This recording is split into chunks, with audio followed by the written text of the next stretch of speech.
ठाणे शहराला एका बाजूला खाडी आणि दुसरीकडे संजय गांधी राष्ट्रीय उद्यान यांची साथ लाभली असल्यानं इतर कोणत्या शहरांच्या तुलनेत ठाण्यातील हवा चांगली असते। मात्र ही हवा सर्व काळात उत्तम राहण्यासाठी हवा गुणवत्ता व्यवस्थापन यंत्रणा या नवीन ऑनलाईन साधनाचा नक्कीच उपयोग होईल असं प्रतिपादन ठाणे महानगरपालिकेचे आयुक्त सौरभ राव यांनी केलं आहे। उष्ण कृती आराखडा आणि नागरी पूर व्यवस्थापन नियोजन या दोन कृती आराखड्यानंतर ठाणे शहरासाठी हवेची गुणवत्ता तपासून त्यात आवश्यक ते बदल सुचवणाऱ्या नवीन यंत्रणेची मोलाची भर पडली आहे। या यंत्रणेमुळे मिळणाऱ्या माहितीचा उपयोग करून तात्काळ करायचे बदल आणि दीर्घकाळात करायला लागणारे बदल याचं नियोजन करणं महापालिकेस शक्य होईल। या सूचनांमुळे हिवाळ्यात हवेची आणि चांगली स्थिती आपल्याला राखता येईल असा विश्वासही आयुक्त राव यांनी व्यक्त केला आहे। ठाणे महानगरपालिकेसाठी council on energy environment and water आणि USAID या संयुक्तपणे ही ऑनलाईन यंत्रणा विकसित केली आहे। या यंत्रणेचं उद्घाटन नुकताच करण्यात आले। ऑनलाईन प्लॅटफॉर्मवर मिळणाऱ्या माहितीचा उपयोग नागरिकांनाही व्हावा यासाठी लवकरच त्याची एक लिंक ठाणे महानगरपालिकेच्या वेबसाईटवर देण्यात येणार असल्याचं आयुक्त राव यांनी जाहीर केले। हवेचं प्रदूषण रोखण्यासाठी वेगवेगळ्या शहरात अस्तित्वात असलेल्या वेगवेगळ्या परिस्थितीनुसार उपाययोजना करण्याची गरज असते। हवेचं प्रदूषण आणि वातावरण बदल याचा अन्योन्य संबंध आहे हे लक्षात घेऊन स्थानिक स्वराज्य संस्थांसाठी क्लीन एअर आणि बेटर हेल्थ या प्रकल्पाअंतर्गत ठाणे महानगरपालिकेसाठी हवा गुणवत्ता व्यवस्थापन यंत्रणा तयार करण्यात आली आहे। या यंत्रणेमुळे ठाणे महानगरपालिकेला हवा प्रदूषणाशी सामना करण्यासाठी योग्य अशी माहिती मिळणार आहे, त्यातून उपाययोजना करता येतील। राज्यात अशा प्रकारे प्रथमच ही यंत्रणा सुरू होत आहे असं प्रतिपादन USAID इंडिया या संस्थेचे उपसंचालक वर्गीस पॉल यांनी केले। तर ठाणे महानगरपालिका हवेचं प्रदूषण रोखण्यासाठी विविध प्रकारानं काम करत आहे। उच्च न्यायालयाचे निर्देश, राज्य सरकारकडून आलेल्या सूचना यांचं पालन महापालिका करत आहे। त्याचबरोबर डीप क्लीन ड्राईव्ह यांसारख्या उपक्रमातून धूळ आणि कचरा यांच्यापासून होणारं प्रदूषण कमी करण्याचा प्रयत्न केला जात असल्याची माहिती महापालिकेचे अतिरिक्त आयुक्त प्रशांत रोडे यांनी दिली आहे। यावेळी नगर अभियंता प्रशांत सोनाग्रा, उपायुक्त सचिन पवार, मुख्य पर्यावरण अधिकारी मनीषा प्रधान, पर्यावरण अधिकारी विद्या सावंत, केंद्रीय प्रदूषण नियंत्रण मंडळाच्या अतिरिक्त संचालक सुषमा एक्कार तसंच council on energy environment and water या संस्थेचे प्रतिनिधीही उपस्थित होते।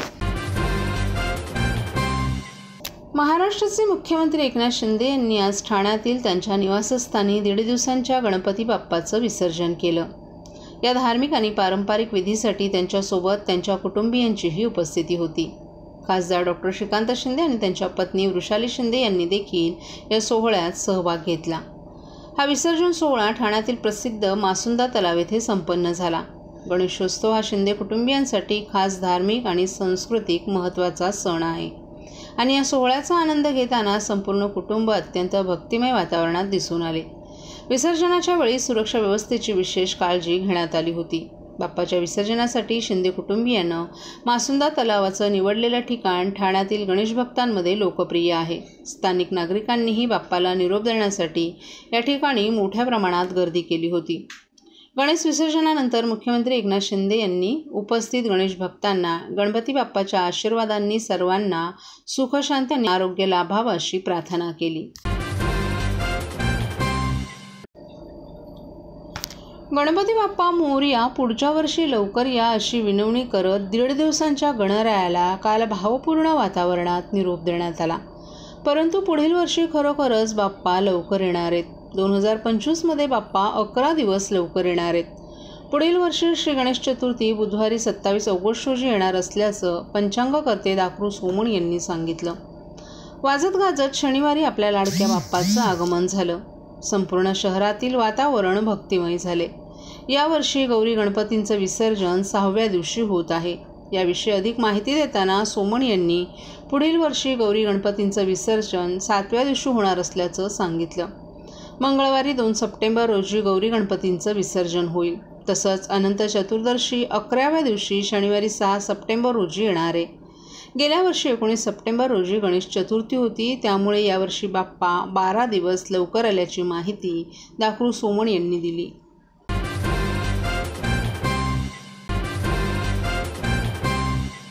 महाराष्ट्रातील भगिनींना आधार देणारी राज्य शासनाची मुख्यमंत्री माझी लाडकी बहीण योजना या योजनेअंतर्गत अल्प उत्पन्न गटातील 21 ते 65 वयोगटाच्या भगिनींना मिळणार दरमहा 1500 रुपयांची मदत। अर्ज करण्यासाठी 31 ऑगस्ट 2024 पर्यंत मुदतवाढ। कुटुंबाचं वार्षिक उत्पन्न 2.5 लाख रुपयांपेक्षा कमी असलेल्या महिला पात्र। कुटुंबाकडे पिवळं किंवा केशरी रेशन कार्ड असल्यास उत्पन्नाचा दाखला आवश्यक नाही। पांढरं रेशन कार्ड असेल किंवा रेशन कार्ड नसेल तर कुटुंबाचं वार्षिक उत्पन्न 2.5 लाखांपेक्षा कमी असल्याचा दाखला आवश्यक। योजनेसाठीचा ऑनलाईन अर्ज नारी शक्ती दूत ॲपवरून किंवा पोर्टलवर भरता येईल। ज्या भगिनींना ऑनलाईन अर्ज भरता येत नसेल त्यांच्यासाठी अंगणवाडी, ग्रामपंचायत, वॉर्ड ऑफिस, सेतू सुविधा केंद्रामध्ये किंवा आशाताई बचत गटाच्या CRP यांची मदत उपलब्ध। आता आपल्याला अभिमानाने म्हणता येईल, सुखी आणि सुरक्षित आहे माझी लाडकी बहीण।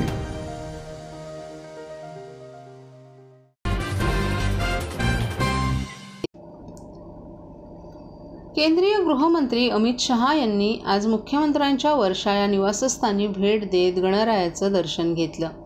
यावेळी मुख्यमंत्री एकनाथ शिंदे यांनी गृहमंत्री शहा यांचं स्वागत केलं। गृहमंत्री शहा यांच्या हस्ते यावेळी गणपतीची आरती करण्यात आली। यावेळी मुख्यमंत्री एकनाथ शिंदे आणि खासदार डॉक्टर श्रीकांत शिंदे यांच्या हस्ते केंद्रीय गृहमंत्री शहा यांचं शाळ श्रीफळ देऊन सत्कार करण्यात आला। तसंच त्यांना शासन आपल्या दारी या पुस्तकाची प्रत आणि गणपतीची मूर्ती भेट म्हणून देण्यात आली।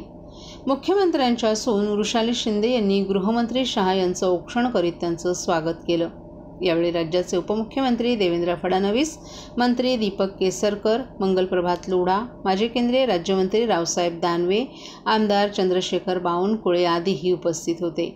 यावेळी गृहमंत्री शहा यांनी मुख्यमंत्री एकनाथ शिंदे, खासदार डॉक्टर श्रीकांत शिंदे आणि सून वृषाली शिंदे यांच्याशी संवाद साधला।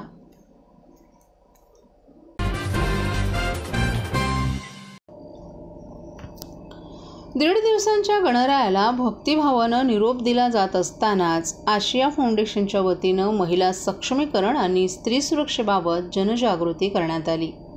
सध्या राज्यात महिला अत्याचाराच्या घटनांमध्ये वाढ होत आहे। या घटनांवर मात करण्यासाठी भावाला संस्कार द्या, बहिणी सुरक्षित राहतील ही संकल्पना राबवणारं अभियान आशिया फाउंडेशनचे अध्यक्ष मोहसिन शेख यांनी, सरचिटणीस दीपा सावंत खोत यांनी राबवण्यास सुरुवात केली आहे। त्याच अनुषंगानं भिवंडीतील वऱ्हाळदेवी तलाव येथे श्री गणेश विसर्जनाचं औचित्य साधून पथनाट्य सादर करण्यात आलं। या पथनाट्याद्वारे ऋत्विक ग्रुपनं शाळा, कार्यालय, बाजार आदी सार्वजनिक ठिकाणी होणारं लैंगिक शोषण आणि मुलींना आत्मरक्षण, पालकांची भूमिका, कायदे याविषयी गौतम सोनवणे, साक्षी मनसेकर, अस्मिता मोरे, प्रमोद गायकवाड, मृण्मय जाधव यांनी पथनाट्याद्वारे प्रबोधन केलं। हे पथनाट्य सादर करण्यात रितेश जाधव आणि मीरेश उजगरे यांनी मोलाची भूमिका बजावली। या पथनाट्याला गणेश विसर्जनासाठी आलेल्या नागरिकांकडून देखील चांगला प्रतिसाद मिळाला।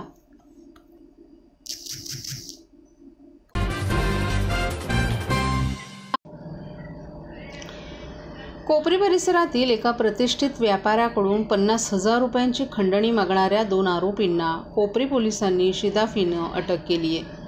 या आरोपींमध्ये विशाल उर्फ बाळासाहेब साहेबराव भोसले आणि कडुबा महादूत तेलुरे यांचा समावेश आहे। 2019 पासून कोपरी येथील प्रतिष्ठित व्यापाऱ्याकडून विविध वर्गणीच्या नावाखाली खंडणी वसूल करणाऱ्या भोसलेनं 6 सप्टेंबर 2024 रोजी पुन्हा 50,000 रुपये खंडणीची मागणी केली। पैसे न दिल्यास आपल्या दुकानातून मिठाई खरेदी करून 500-1000 लोकांना खाऊ घालून मारण्याची धमकी दिली। तसेच ठाण्यात चालणाऱ्या गँग्स आपल्या भरोशावर चालतात असंही सांगितलं। या व्यापाऱ्यानं कोपरी पोलीस ठाण्याचे वरिष्ठ पोलीस निरीक्षक रणजित डेरे यांना माहिती दिल्यानंतर पोलिसांनी परिस्थितीचं गांभीर्य लक्षात घेऊन सापळा रचला। वरिष्ठ पोलीस अधिकारी आणि गुन्हे प्रकटीकरण पथकाच्या मदतीनं पोलिसांनी या आरोपींना अटक केली आहे आणि त्यांच्या ताब्यातून 1,80,030 रुपये हस्तगत केलेत। वरिष्ठ पोलीस निरीक्षक रणजित डेरे यांनी कोपरी परिसरातील इतर व्यापाऱ्यांनीही अशा प्रकारच्या घटनांबद्दल पोलिसांमध्ये तात्काळ संपर्क साधण्याचं आवाहन केले।